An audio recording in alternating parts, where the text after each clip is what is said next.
I'm on the way to collect some much needed Peugeot 306 parts. So I'm going to meet the seller in the Phoenix Park in the middle of Dublin, and I'm getting off him door cards, a radio, rear seat belt, and the rear seat belt trim. And if you've watched my previous video on the rust repair, you'll see why I need that rear trim and the rear seat belt, because that was a horrible pig of a job that ended up with the seat belt being in two pieces and in the bin.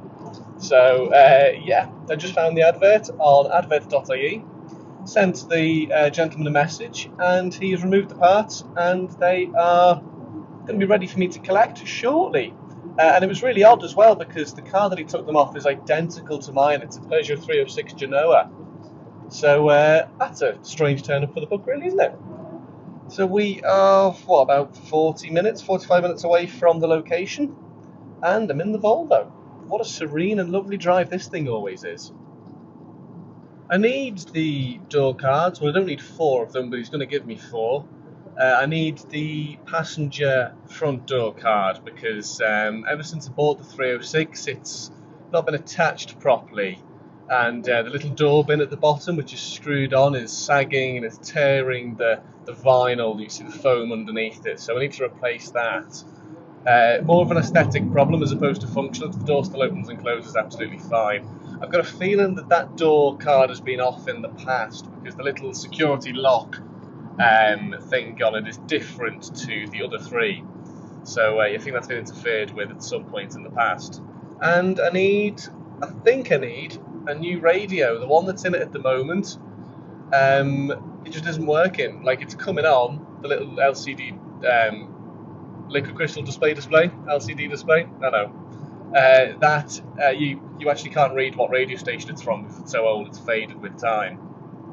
So that's a problem, and it's no music, no sound, nothing's coming out of it anymore.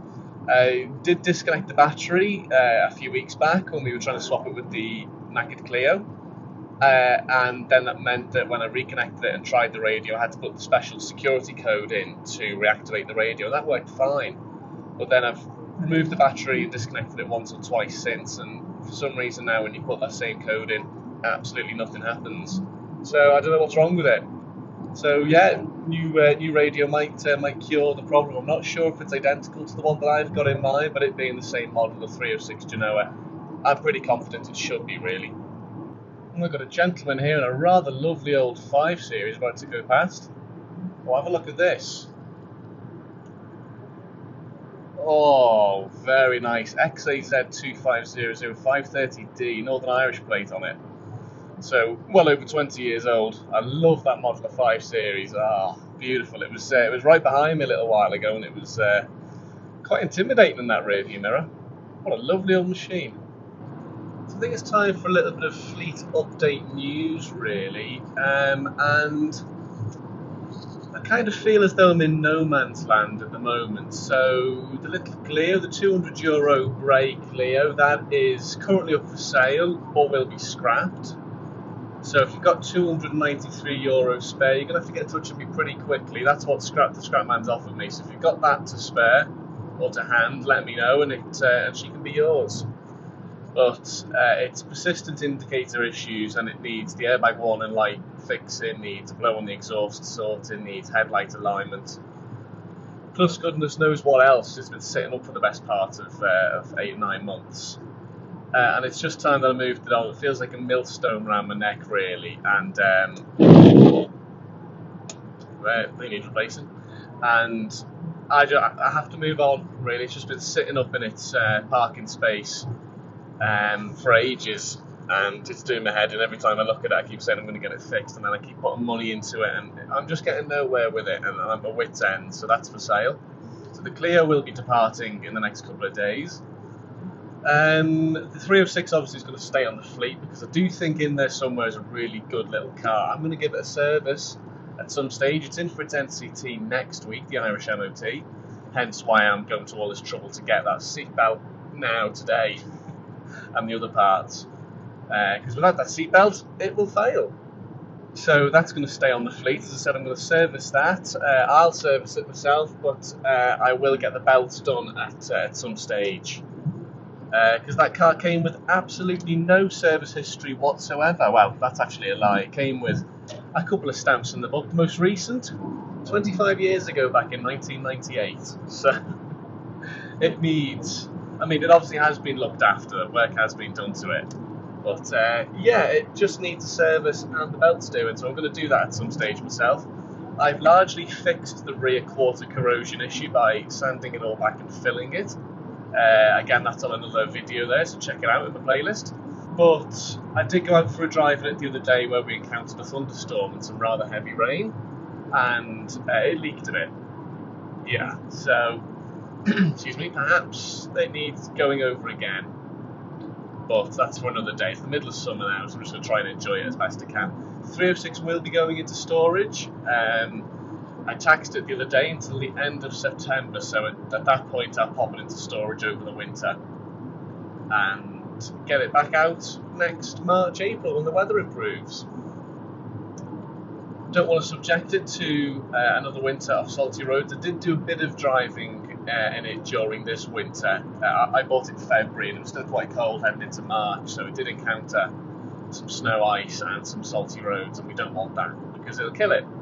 And obviously the rust issues at the back would suggest that it's been driven through winters in the past, which of course is the normal everyday car it would have been before it kind of reached modern classic status. So yeah, I'm going to be putting that into storage, so that means then that the fleet will be down to just one car, which will be this Volvo.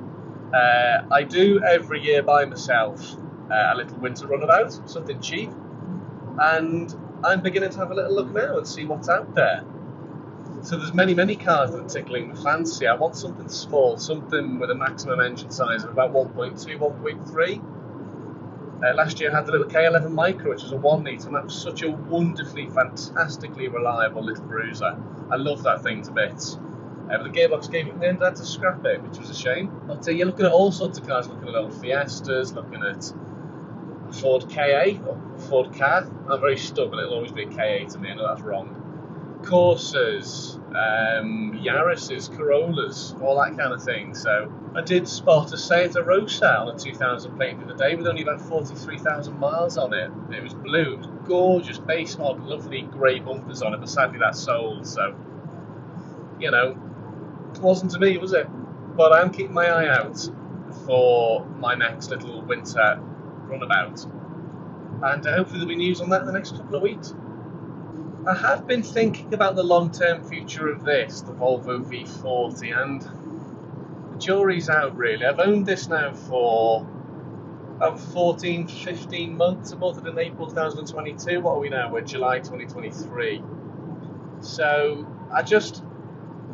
well, basically what happened is the insurance renewal came to the post the other day, and the problem in Ireland is we don't have that many insurance providers. It's only a small country. According to Chill.ie, which is Ireland's leading, apparently, car insurance comparison website, there's I think they searched through 14 different insurers, it says on the website. And of all of those, there was only one that would quote me for this car. Two, if you include the crowd I'm currently with, which are AXA. Aviva are the other crowd that would insure me, and that was well over £1,000 for fully comp insurance, and slightly more expensive for third-party fire and theft. I wouldn't mind going up to third party if it was cheaper, because, I mean, these cars are old, cheap, and fairly replaceable at that kind of price range. But my insurance premium my insurance renewal premium from AXA came back to me, or came out a couple of days back, and it's well over £100 more than what I paid last year. That's me with with a completely clean licence. I've been driving since 2015, that's 8 years ago, so I've got 8 years no claims, 8 years full licence. And my insurance premium's going up. I mean, what is going on there? Rip-off country, honestly, it really is. That, coupled with the fact that it is expensive to tax, it's £670 a year. Why does Ireland hate old cars? Honestly. One of the most polluting countries on the planet anyway, for various different reasons. Awful public transport, a huge agricultural sector. The general culture that prevails of, I should be grand, we'll fix that tomorrow. And it's really flipping frustrating that old cars like this, yeah, I get it, old cars are more polluting, but there's a lot fewer of them around. You know, the equivalent tax on a 1.8 litre 22-year-old car in the UK would be significantly cheaper than this. So, yeah. Anyway, that's my little rant out of the way. It's just very, very annoying because this car mechanically is perfect, only high insurance, high tax, and of course the 1.8 petrol automatic. So it's not exactly the most frugal. According to my little trip computer here, which is pretty reliable, I'm averaging currently 36 bang-on miles per gallon, which I think isn't too bad for a car of this size, really. That's pretty impressive. But I do all of my motorway cruising in this car, so that's probably why it is coming out pretty good there, to be honest. I really like her. She's probably the only car I've ever bought out of my... I bought 10 since I started doing this back in February 2021. I bought 10 old clonkers in my time. And this is the only one that I've really fallen for, I think, emotionally. And I know that sounds silly, it's a box of metal. But it's just been so utterly wonderfully reliable. Touch my fate wood. We know what will happen now. It's going to break down, obviously. Oh, there's a 96 Toyota Hilux there. Oh, lovely. That's of the vintage, same age as the Peugeot. Nice. Yeah, so, you know, and it's got leather, it's automatic, it's so easy to drive, it's so incredibly comfortable. I really enjoy driving, but I don't really look forward to doing ridiculously long journeys in cars that aren't suitable for it, because they can just be uncomfortable. I never feel that way in this car. I look forward to every journey because it's just so ridiculously comfortable. As I said, petrol automatic, leather seat, heated seats, got a cassette radio player. I plug my phone into it with a little Bluetooth thing here that connects to the radio. Loads of space. I can pop my bicycle in the back and go for a cycle in different places around the region, around the country. You know, you don't really need anything else from a car, but it's just financially it is draining. It's very expensive to keep on the road. I put 2 new front tyres on it back in April. I think they're about 90 quid a corner. You know, again, not cheap. Haven't done the rears yet, but still got plenty of life left in them, I believe. It failed its NCT last November, and I got most of the work done, but one thing that I couldn't get done was the windscreen wiper linkage, because they're like impossible to find, really, really difficult. And there's not many of these cars being broken around the country either. There's one up in Sligo, but that's like a 3-hour drive away just to get one part. So that's it.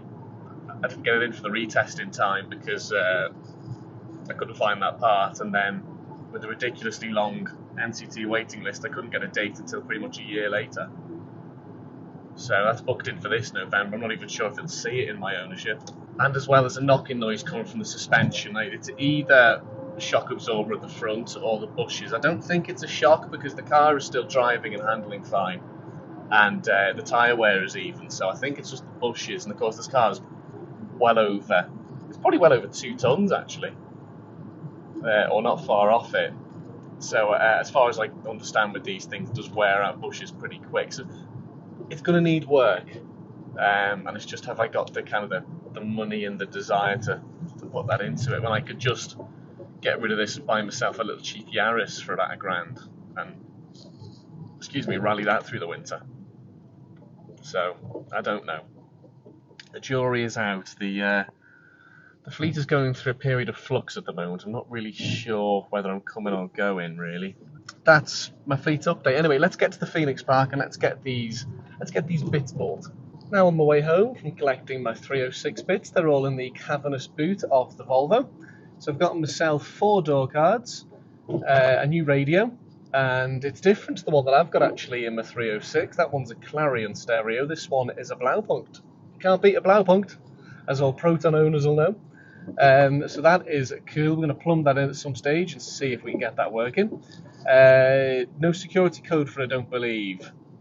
And I didn't ask, so I might have to text him. But he was a really nice fella, actually, very easy transaction. And he said if I ever need any other parts to contact him, and maybe if I wanted to go down and take parts off it, I could do, which would just be fantastic. So he said he will take the advert down during the winter months, but he said the car will most likely be there for me to pull parts off. I don't know what's going to be left, actually.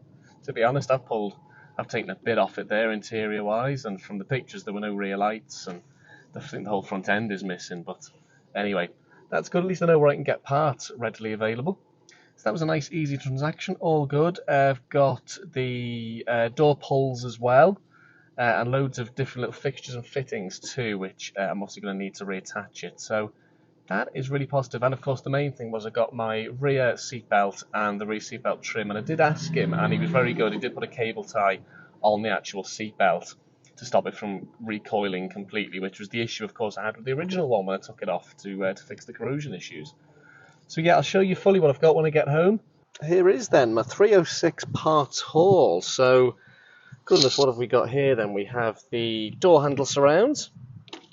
That's all well and good. We got those. We got the speaker grills for the front door cards. That is all good too. Let's put these over here for now before I lose them. We got a bag of bolts and various interior clippings and bits of trim, which is good too. I think that is one of the bits that goes over these door pulls. There it is. Look, that's the bit that goes there. And we have the door pulls. They are looking really, really good, Nick. Nice and solid, some kind of a plasticky material. Thought they were wood originally, but actually not. A bit weird, isn't it? Wood on a 90s car, but there we go. So we've got both of those from the front, which is fantastic. So there's the smaller piece there. And there too. And we've got the door cards. Here we go. We've got the bins, and the bins look relatively healthy, I think, although I've just noticed there's a screw missing on that one, but there should be a little hole there. There we go, so maybe we can screw something in that to fix it. But yeah, that's identical to the ones that I've got. The trim is exactly the same. They need a bit of a clean, but that's good. So we've got 4 of those. There we go, 3 and 4. And then the bit that we really needed, I'm not going to pull it out there because it's buried under all the other stuff, but it's a bit of rear trim and seatbelt combo. With that very helpful little cable tie that the seller attached, which I'm very grateful for. Here's the radio, which is a Blaupunkt unit. Look at that bad boy. It's all right, isn't it?